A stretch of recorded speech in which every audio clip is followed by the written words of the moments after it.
ঢাকা মহানগর দক্ষিণ উত্তর কর্তৃক আয়োজিত আজকাল নবী প্রেমিক যারা আমরা আসছি, নবীকে নিয়া, রসুলকে নিয়া, সেই আমাদের পার্শ্ববর্তী রাষ্ট্রের ভারতের একজন হিন্দু পুরোহিত এবং বিজেপির এক সাংসদ, তারা এটাকে বিভিন্নভাবে তাকে অবমাননা করেছেন, কটূক্তি করছেন আমার নবীকে নিয়া, যে বিশ্ব নবী।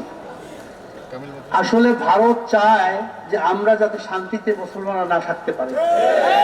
ভারত সবসময় উস্কানি দেয়। সে এই 15 থেকে 17 বছর হাসিনার মতো স্বৈরাচার, বেবিচার, ফেরাউন, এই রকমের অত্যাচারী ফ্যাসিস্ট এই হাসিনাকে এককভাবে ভারত সাপোর্ট দিয়ে গেছে। সে হাসিনা সারা কিছু বোঝে না, এখন ভারতে আছে, নিরাপদে খুব আনন্দে আছে। আসলে ভারত কি আমাদের বন্ধু না শত্রু?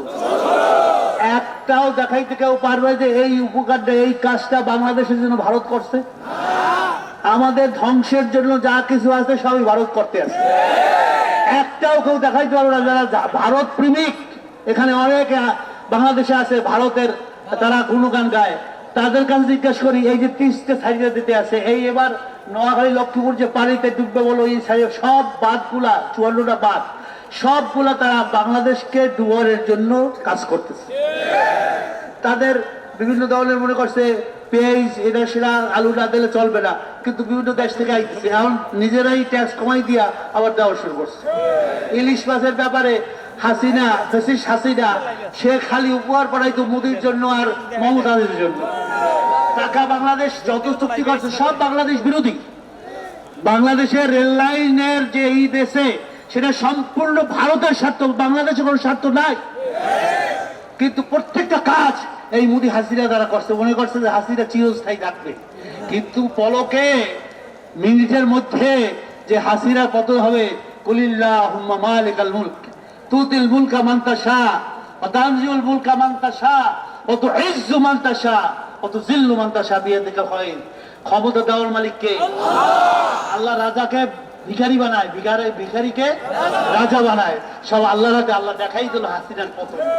আর কিছু চায় না। যারা চিন্তা করেন যে আবার আওয়ামী লীগ আসবে, হাসিনা আসবে, হে ঘুরে বালি, ওই চিন্তা করি লাভ নাই।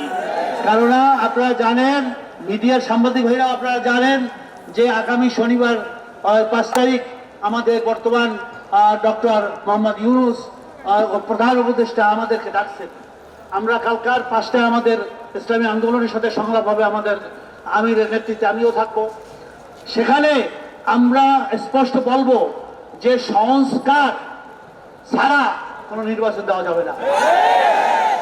তাড়াহুড়ার কোনো ব্যাপার নাই। আগে এই যে 6টা কমিশন করছে, অন্যগুলা সব দুর্নীতি, নির্বাচন কমিশন, অর্থনৈতিক ব্যাপার, প্রশাসন, পুলিশ থেকে শুরু করে সবগুলার সংস্কার হবে, নির্বাচনের পরিবেশ হবে, তারপর আমরা নির্বাচনে যাবো ইনশাআল্লাহ। আমরা সেটা কালকার বলবো। 5টায় আমাদের সাথে সময় দিয়েছে ওই যমুনা তারিতে কার্যালয়, সেখানে আমরা জানেন সবাই যাবে যারা রাজনৈতিক দলকে ডাকছে।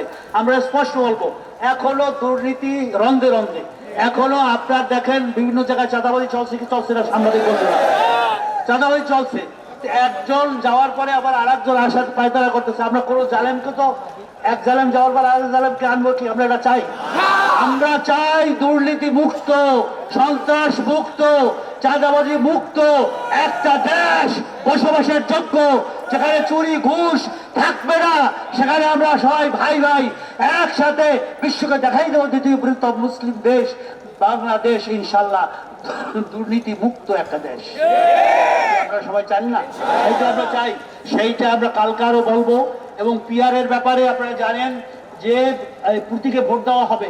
পিআর যদি ভোট দেওয়া হয়, ওইটা ব্যাপারে আমরা খুব জোরালোভাবে ভূমিকা রাখতেছি। কালকারও সংলাপে সেখানে উপদেষ্টারা থাকবেন। আমরা বলবো যে পিআরের মাধ্যমে যদি ভোট দেওয়া হয়, সেই আপনার যার যার মার্কায়, তাহলে সব দল সরকার গঠন করতে অংশগ্রহণ করতে পারে। সব দল একক কেউ ক্ষমতা আসলে সে কি হয়ে যায়, মানে ফ্যাসিস্ট হয়ে যায়। সে মনে করে আমি সবকিছু, সে আর তখন অন্য কিছু বিরোধী দল কিছু মানে না যে আমি সবকিছু করিয়ে ফেলাবো। আমরা সবাইকে দেখছি, আমরা আওয়ামী লীগ দেখছি, বিএনপি দেখছি, জাতীয় পার্টি দেখছি, সব দেখছি, সবুজ বাংলা, সোনার বাংলা, আমরা সব দেখছি। এখন ইসলামী বাংলা দেখতে চাই, ইসলামী রাষ্ট্র দেখতে চাই। ওয়ানগরে বাইতুল মুকাররমের সামনে ইনশাআল্লাহ ইসলামী আন্দোলন চেষ্টা করে যাচ্ছে। সমস্ত ইসলামী দলগুলোকে নিয়ে আমরা একটা আয়োজন করে আগামী নির্বাচনে অবতীর্ণ হব, এদেশে ইসলামী শাসন শরিয়া কায়েম করবো ইনশাআল্লাহ। এলো মুক্ত চিন্তার স্বাধীন দৈনিক খবরের কাগজ। এখন খবর হবে নিখাত, নির্ভীক, নিরপেক্ষ।